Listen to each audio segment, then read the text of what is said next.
It's not too difficult to make a 15-year-old YouTube channel. You sign up and then you wait a long while. What is difficult is filling that channel with enough content to make it feel like it's 15 years old. I think there's a lot of merit to a channel that strives for that. It doesn't have to be quote-unquote big. Arguably, it's even more interesting when that isn't the case.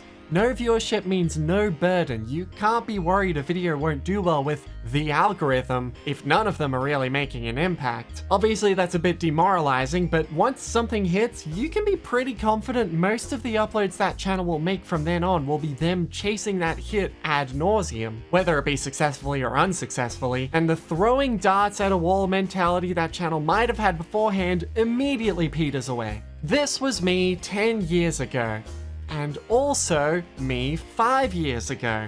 So let's talk about it. Today is July 19th, or maybe July 20th. YouTube changed how it processes dates sometime within the past few years. In any case, it's been 15 years since I first made this channel, way back in 2008. I can say now that I've been doing this for over half my life, which is, oh no, time! This is somewhat of a follow-up to a video I made 5 years ago, my 10-year channel anniversary, where I documented the history of my channel up until that point. It's a bit cheesy and my voice was a lot deeper, but it accurately reflected my feelings at the time. You can watch it if you want, but it's not necessary if you just want to enjoy this video. With that being said, I'd like to quickly bring up a couple of things I said at the end of that video. I used a useful framing device throughout to describe the different phases my content had gone through. First as a Smash Bros. Roleplay account, then Cave Story music, then My Little Pony, until finally I finished the video on Phase 6, which was essentially the two projects I was working on at the time, or as I called it, stupid ambitious stuff. The two projects in question were Trigger Happy Horses and Brony Polka Animated, both of which I was very proud of at the time, considering before that point I almost exclusively made short animations that lasted maybe a minute and a half at most. Though I wanted to continue Trigger Happy Horses and make it into a big series, but it was pretty clear I was the only person who was really invested in it. I wrote out a whole outline and even a good 30 pages of script for the next chapter that never ended up materializing. With that being said, allow me to extremely self-indulgently spoil everything that never happened. Spoilers in 3, 2, nobody cares. In the next chapter, the protagonist Viva horse dies. Crass takes over as the main character, hidden under his hat as an ahoge as all Danganronpa protagonists traditionally have. It was visible for a few frames in the second Crass video as a hint nobody picked up on. Pumpkin was secretly a conniving traitor who exclusively cares about his own escape and was also actually a unicorn. The stem of his pumpkin was the horn. Malcolm's first and only speaking line would be to call Pumpkin out on a lie about it. The prequel case featuring Person Mare and Triangle Mare would have been a massive red herring. Triangle Mare didn't kill Person Mare. Person Mare dies for unrelated reasons and Triangle Mare instead explodes for trying to leave the school, which was actually secretly a research facility on a small island. Maestro was actually Apogee from the two music videos I made about the satellite horse who went crazy from spending eternity alone in space. They satellited back to Earth and took control of the facility, running the killing game out of a misguided nihilism before the remaining participants realized one of the machines in the facility has the ability to bring Apogee back to Earth, thus concluding the story.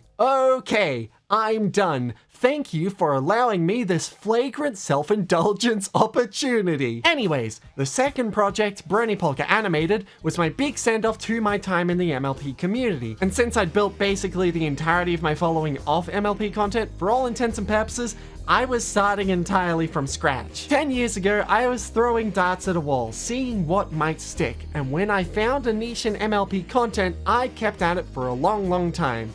Then, 5 years later, it was all wrapping up. So now, living in the future, I feel it prudent to rebrand Phase 6 as Back to Throwing Darts. Let me make it absolutely clear that it is totally fine to theme a channel exclusively around a niche. Many channels I love are at their best because they're themed around a niche, and it seems to me like they really enjoy what they do. I, however, wanted to turn my channel into the thing that— fuck, I dropped my— oh god, my water bottle. The thing that gives me money. I love making content, and making it my living was like a dream come true. And that meant having to get out of the limp plateau I'd found myself in. So, it was time to brainstorm. Here's the plan. I wanted to curate a channel that people came to not because they needed to feed their niche, but because they wanted to see something I specifically made. Think of it this way. Folks came to my channel for the ponies, and they left when I strayed too far from the source material and started making OC content. They were in it because it was MLP, and not because of my unique touch. Likewise, for whatever I was going to make next, it needed to be clear from the get-go that it was something uniquely me. Even if it's derivative content, in fact, especially if it was derivative content. You wouldn't be able to find the type of content I was making on other YouTube channels. So what do I specialize in? 2D puppet animation and fast-paced comedy, plus experience in doing a bunch of different voices for characters, which is especially important for the pacing of any jokes I might tell, because directing a VA on exactly how fast they need to say a line is a whole lot harder than just doing it myself. How do I get eyes on the content? Well, unfortunately, it can't be OC content, at least not first and foremost. Obviously, every IP has to come from somewhere, but you have to be a goddamn strong IP and also get super lucky in order to get eyes on your work. So the only real option is derivative content. The obvious hurdle makes itself clear. How do I make something derivative but also uniquely me? My mind went to, funnily enough, How It Should Have Ended, a series of animated parody videos rewriting the endings of movies in a comedic way. I watched maybe like 5 to 10 of these tops like a decade ago. I was a passive viewer at most. But one thing stood out to me. You didn't watch How Iron Man Should Have Ended because you're a fan of Iron Man. You watched it because you're a fan of the series How It Should Have Ended. Or I mean, you first watched it because you're a fan of Iron Man, but then, oh geez, might as well watch the Terminator one and the Wizard of Oz one, and I mean, I haven't watched Mortal Kombat, but I might as well take a look at that one too. Oh, the Dark Knight video follows up on the joke told in the Iron Man video with a fun crossover using their interpretations of the Superman and Batman characters, and you notice what just happened? Their videos, on the face of it, were joke about thing you watched. You stuck around because you liked how they tackled each new movie. Technically, this is still a channel niche, the How It Should Have Ended niche, but it was infinitely adaptable. You could just keep choosing new popular movies. Avatar's coming out, so let's do an Avatar one. Spider-Man's coming out, so let's do a Spider-Man one. This isn't at all like the box I was put in with MLP content. Nobody would ever watch those videos unless they actually cared about MLP, and MLP was wrapping up, or at least the generation that got absurdly popular was wrapping up. The well was pretty dry.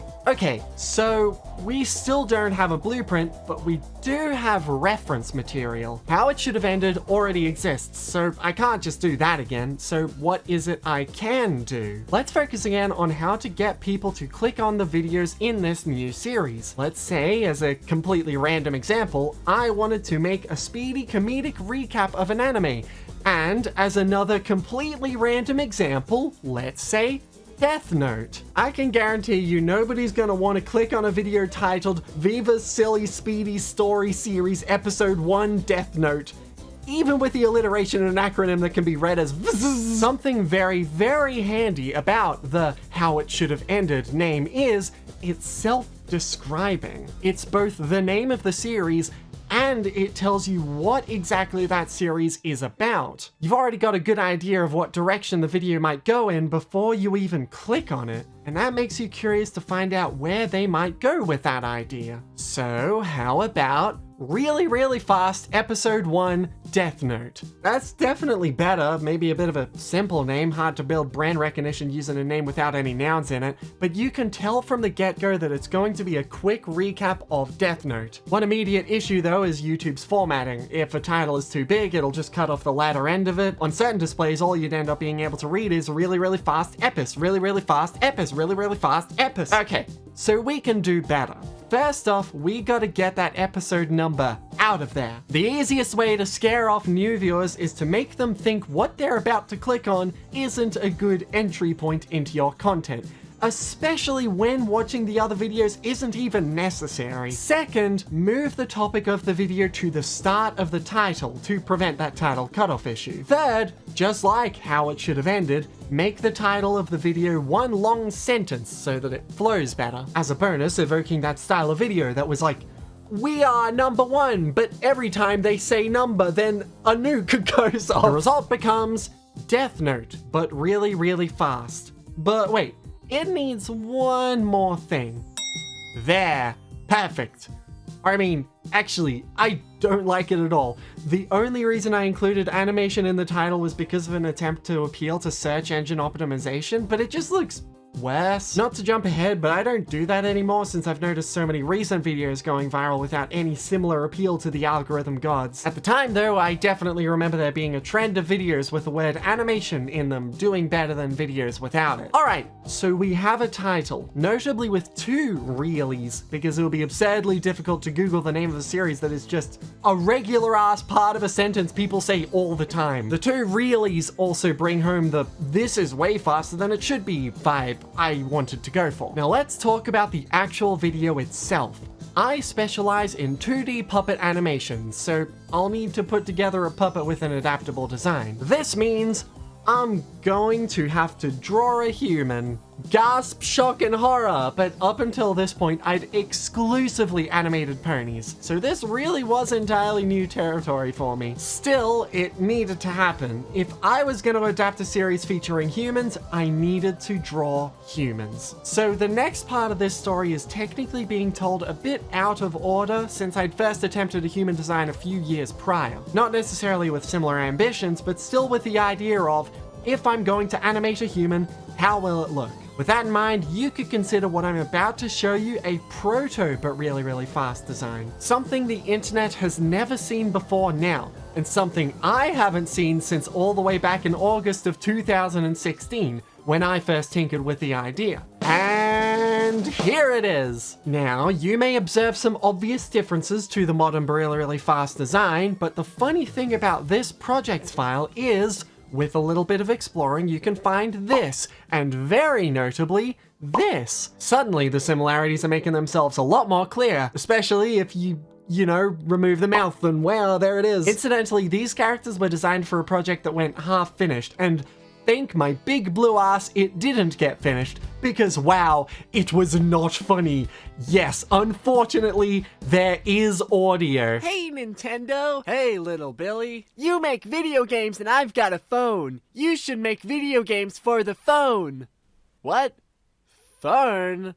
Silly Billy, that's not a DS. But if you do, I'd buy it. Nah. But you'll get $1 million billion. Nah. Shut up, me. The joke is, well, you see, the joke is that Nintendo always stubbornly refused to go multi-platform, but the first time a Nintendo-centric IP finally found its way onto mobile devices, that being Pokemon Go, it became an absurdly massive hit, and oh my god, it is so incredibly not funny. Absolutely nothing redeeming it. It's no wonder it never got finished. The next time I tinkered with the idea of a human puppet design was March of 2017. Another unfinished project that, in hindsight, probably would have done pretty well had I gotten around to finishing it. It was called Papyrus is a Robot, and the joke is that it was Undertale, but Papyrus is a robot. Shenanigans ensue. Here are the designs I'd sketched out for the characters, and here's what I got done on the puppets. Yeah, I didn't get too far, but the idea was still there. I actually didn't end up scripting anything, but I still think the concept would have worked. Oh yeah, here's my brother. You should solve some puzzles that he's made. I am the Alright, one more. The final precursor to the really fast design actually did make its way into a video. You walk around in circles, I walk around in squares. This is my animated music video for Musical Chairs by Lemon Demon, and there it is! Obviously a lot less detail compared to my previous attempt. Look, no limbs, but it made them a lot easier to animate. Limbs are exhausting, and especially with stiff puppets like these ones, any semblance of a chance of this looking smooth in animation had gone flying out the window, at least for my skill set at the time. In particular, this design was heavily influenced by the old 2008 Flash game, Platform Racing 2, which by some miracle is actually getting support to this day. Wild! Alright, let's bring the timeline forward to 2018. I'd finished making the 10-year anniversary video and was looking for my new thing. I'd recently rewatched Death Note and I had the idea to make a video titled Death Note but really fast, which would be a short comedic retelling of the Death Note anime. And I had a plan. If the focus of the video is specifically in fast-paced comedy, then why spend a ton of time working on animation? What if I took away every single unnecessary aspect of the production and only leave exactly what was necessary? Top 2 candidates were lip syncing and walk cycles. Funny thing is, I always considered myself pretty good at lip syncing and arguably rather well known for my silly walk cycles. Still, for a long form animation, they were exhausting and time consuming and outside the scope of my project, so likewise, no mouth and no connected limbs. In fact, no moving parts at all, not even able to rotate the head. If it's not necessary, don't bother. Let's also make sure the design of these characters is extremely simplistic. A basic caricature of the broad strokes, no face detail, just give them the eyes so that they can make expressions and leave it at that. Also, let's use the same base design for every character, with a few exceptions like Ellen Ryuk, where that upright stature wouldn't make any sense. Let's have the camera cut off at the pant line so I don't need to illustrate any pants. Actually, let's also have the entire ground be off screen so that I don't need to draw the ground. Actually, fuck drawing backgrounds. I'm not going to draw them at all. They're just going to be stock pattern backgrounds showing basic scenery changes but no real detail. How are they going to walk? Just wiggle them. How are they going to talk? Just wiggle them. Fuck it. Make it the same animation. Don't even ease the wiggle. Make it a 2-frame animation. Don't even blink the eyes. Don't draw the hands on any held objects. Everyone's wearing a suit, so just draw the suit once and reuse the same suit every time. And thus, the heart of But Really Really Fast was born. Now, obviously not all those design aspects ended up sticking around forever. Sooner rather than later, I gave designs pant lines, I drew backgrounds, I drew new suits, and in general, the characters got more and more detailed over time, especially as my skill as an artist grew. Still, you can see the idea. Put the real focus on the video where it needed to be. The joke writing. The animation was all just visual aid to make the jokes work. Incidentally, the design silhouette is based off the pawn chess piece. The idea I had in my head was it was like you were wiggling a little figurine around, pretending it's speaking like a toy. Over time, I've heard folks think the design was based off things like RimWorld or Madness Combat or... Okay, funny thing, I asked my followers on Twitter at twitter.com/Reverie for other possible answers to what may have inspired the Really Really Fast design, and I'd initially expected to have a list of things that I wasn't inspired by, and yet, I think I may have accidentally stumbled upon something I actually was inspired by, though unintentionally. The late great Ronnie Oni Edwards, more specifically his little character designs in old game theory videos. I can't say any resemblance was intentional, but I very much did watch and enjoy several videos featuring these little guys prior to my work on the first But Really Really Fast. Rest in peace, Ronnie. Digressing and side questing is still a fantastic series. In any case, I always liked releasing a Halloween video every year, usually one where I try out something new and experimental. So the month is October of 2018. Death Note But Really Really Fast has just been finished and the reception is... well, it did alright. I very specifically remember it got around 14,000 views tops, which was pretty standard for my channel at the time, so it's not like it was clearly the new big thing I was hoping for. Still, the plan was always to make at least a few episodes before trying something new if it didn't catch on. The next property on my radar was a show I'd been recommended recently and had been enjoying, JoJo's Bizarre Adventure. What especially caught my eye about JoJo's was how it perfectly fit a format I wanted to try out. Death Note was relatively short and easy to fit into one video.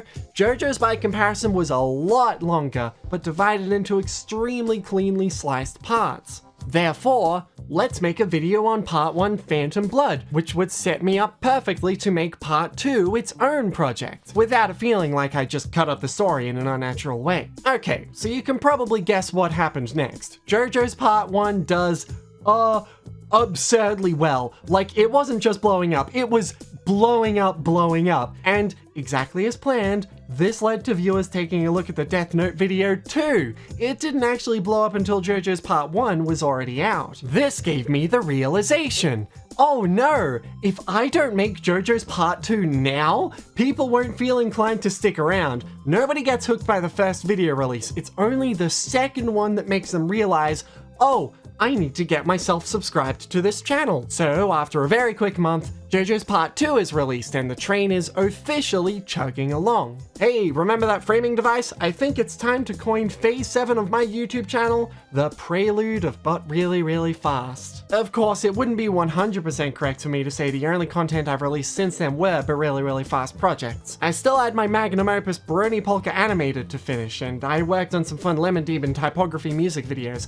Still, when I did finally release the big one, that was my big send-off to the fandom that got me to where I am today. That's right, if it weren't for MLP, then we wouldn't have JoJo's But Really Really Fast, so you all better apologize! From then on, every single video has been contributing to the greater But Really Really Fast series.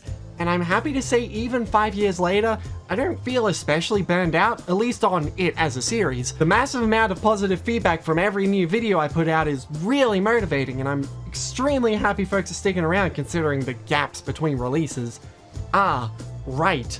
I should probably talk about that. As detailed earlier, the philosophy behind the But Really Really Fast series is cutting as many corners as possible to put the focus on the actual selling point of the series, the fast-paced comedy. But over time, that's changed quite a bit. As more episodes came out, they got more and more elaborate, more and more research and effort was put into the individual scripts, more detail on the characters, more to animate, more jokes to tell, more spectacle. I started really caring about how these videos looked. I kept one-upping myself, pushing for more and more. The video lengths went from 2 minutes to over 10, even making their way to 20, which is absurd for independent animation. An invisible pressure was making itself known. If I don't improve the quality of my content, people won't watch my content. But that's obviously not true, is it? I've made these anxieties public in the past, and the conclusion I come to every time is that it just isn't true. I can go back to making 1 to 2 minute videos and people will still enjoy what I put out. Holy shit, 2 cakes! Probably my biggest issue with that attitude though is the idea that I can only have a But Really Really Fast cover a piece of property once and that's it. If I half-ass, say, for example, JoJo Part 5, then that's it. I've already done JoJo Part 5. Sure, I can have those characters show up in other videos, but I can only do JoJo Part 5 once. If I felt like I didn't do it justice, that'd hurt. So, I've been doing my best to figure out a middle ground. Here's the idea. Just make more videos that aren't But Really Really Fast. A few years ago, leading up to JoJo Part 4, I put out an April Fool's video called Where is Josuke? It was, in a very similar vein to my 10-year anniversary video, a trip down memory lane, and a short history of the content I'd put out over the years, but with that But Really Really Fast theming and comedy. That was the plan with last year's April Fool's video, which was supposed to be Giorno Explains King Crimson, but it ended up being JoJo's But Really Really Really Really Fast, as well as this year's Giorno Eats King Crimson. And people love those videos. Here's the irony though. Giorno Explains King Crimson is finally really close to done. The only reason it took this long is because its scope ballooned out of control and it became a way bigger project than I was expecting. When the whole point of it was supposed to be the easier, smaller video between bigger projects. The moral of the story is sometimes I'm just a little bit of a big idiot. Even then, it's not like it takes a whole year to finish one video, even for me. How the hell is the only non-behind-the-scenes project between last year's April Fool's and this year's April Fool's the But Really Really Fast Direct? Well, it's time to point out the elephant in the room, and something I've had to come to terms with the past year or so. I have undiagnosed executive dysfunction. What this means is, at least in my case, I always enjoy working on the But Really Really Fast series. It brings me joy to finish these projects. It's my dream job and all. But I have an absurd difficulty in actually getting work started 99% of the time. If it's not urgent, it doesn't get done. If there's a deadline, I will, at the absolute earliest, with no exception, finish the project right before the deadline. If there's no deadline, you better hope it's a small project or there is no way in hell it's gonna get done before the end of the decade. And I hate it. I always feel the burden of needing to work on these projects, but knowing I'm not actually working on them, it's like I'm constantly in burnout even if no work is actually getting done. It stinks, and it can get its head shoved right up its ass. Look at the date this video came out. I'm writing this script exactly 1 week before the deadline of July 19th. I can guarantee you, this video wasn't even close to being done 2 days ago. I crunched the fuck out of it. So why am I telling you all this? Well, firstly because the answer to the question, where are the videos, being, I wasn't working, sure as heck isn't a satisfying one. And second, because it'll make the solution I've come up with make a whole lot of sense. I worded myself very specifically. I definitely can get a project done if it only takes a few days to complete. Jono Eats King Crimson only took a few days to complete. The earliest but really fasts took a couple of weeks tops. If the finish line is in sight, it's very easy to get motivated. So what's the solution? Honestly, it's been staring at me literally this whole time. I got started on this platform making short form content. Quick videos, maybe a minute or two in length. People loved them, but around that point 5 years ago, I felt dissatisfied with my output. It didn't feel satisfying to put out a small video. I wanted to put out something big and grand. And so, Trigger Happy Horses and Brony Polka Animated were born from it. The Really Fast series went through the exact same thing. I felt the need to expand my horizons, to prove myself, to put out some content that I could really feel proud of. And I did. JoJo's Parts 4 and 5 are right there. Massive undertakings, and folks really took a liking to them. I don't need to prove myself any further by making every single video 20 months of production work. I just need to let myself make shorter videos. The funny thing is, while writing this script, I realized 5 years ago I learned a very similar lesson. Big projects are good, spectacle is great, but you're gonna go insane if that's all you're working on. I felt the need to go big or go home, when all I really needed was to return to my roots. My skills as a writer and animator have grown a ton since way back when, so even my shorter videos are still satisfying productions and fun to watch. But don't get me wrong, I'm still leaving one very important variable out of this conversation. Okay, but what about JoJo Part 6? I can hear all of you collectively yelling at your video watching device of choice. I can't go anywhere without someone asking about it, and I could never make it a shorter form 3-minute video.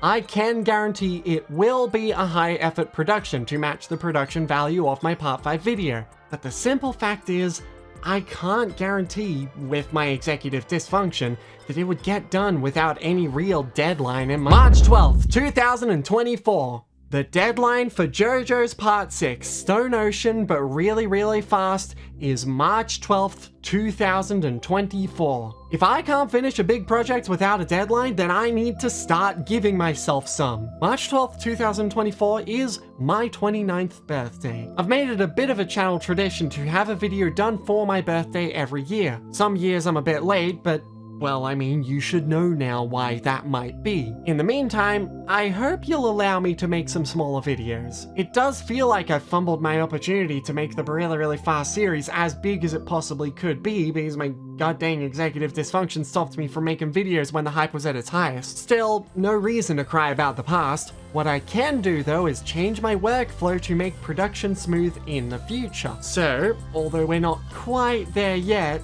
I'd like to say we're on the way to Phase 8, but really fast shorts. But not those kind.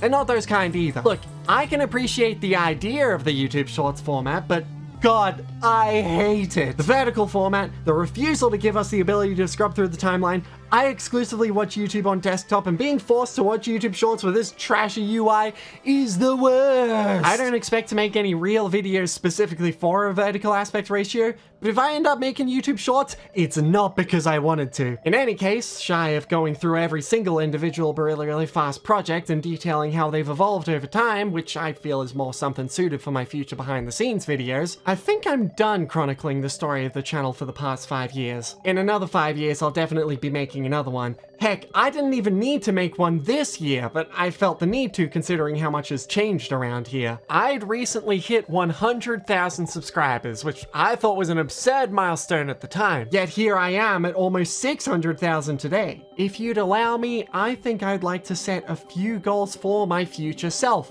for when that 20-year channel anniversary rolls around. With that in mind, here's the list. I want to finish Every project detailed in my Really Really Fast Direct, that being Purple Haze Feedback, Ace Attorney 1, JoJo's Part 6, Jono Explains King Crimson, and One Piece Deep Blue. I'd also want to finish the Really Really Fast projects on JoJo's Part 7 and 8, JoJo's Eyes of Heaven, One Piece Alabaster and Skypiea, Pikmin 2, 3, and 4, Ace Attorney 2 and 3, FNAF 2, 3, 4, 5, and 6, at least 4 other Really Really Fast projects not even listed here, and finally, shorts, and more shorts.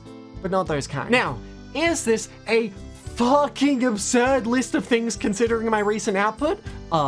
Yes, most definitely. However, I have a few things going in my favor. First, they're mostly sequels to existing videos, so I already have the groundwork set out. Second, that 1 million subscribers milestone would be like, I essentially won the game of YouTube, and that's a massive motivator. I'm over halfway there, so it's very definitely in reach. I just need to push for it. Third, I'm reassuring myself that it's okay to make really, really fast projects that are 5 minutes tops. Maybe the more important ones will be longer, but not trying to one-up myself at every angle will result in far more projects actually getting finished. Fourth, I'm allowing myself to do more work on stream, twitch.tv/Viva Reverie. At time of writing, I've been doing a lot of on-stream work on Jono Explains King Crimson, and later on, I'll be doing the same for Ace Attorney but really, really fast. I never liked streaming spoilers for really, really fast projects, but if I'm doing a work stream, then no matter what, no matter how distracted I might get, work is slowly getting finished. Fifth, I'm essentially putting a clock onto a ton of my backlog. That's right, to fight the executive dysfunction, I need to set deadlines on all of the projects I really want to get done. The me from the past would have thought this was the exact opposite of what I needed to do, but here's the thing. At the end of the day, it's all self-imposed. I used to stress myself out all the time on the idea of deadlines, but it was never the deadline's fault. It was the executive dysfunction's fault. Deadlines are fine if you've got a healthy workflow and also no sword of Damocles hanging over your head. Is there a chance things change wildly and finishing all those projects doesn't end up being what I aim for? Possibly, but if not, there's the list. See you in 5 years, me. Here's wishing for the best in both of our futures. I think that's it for this most special of occasions. If you made it this far, thank you so much for sticking around. At time of writing, only 30,000 or so people ended up watching the 10-year anniversary video, so I'm not necessarily expecting this to be many folks' cup of tea. But knowing there's a dedicated few who will make it to the end despite the barriers of entry make working on these really worth it. Thank you again, I really appreciate it!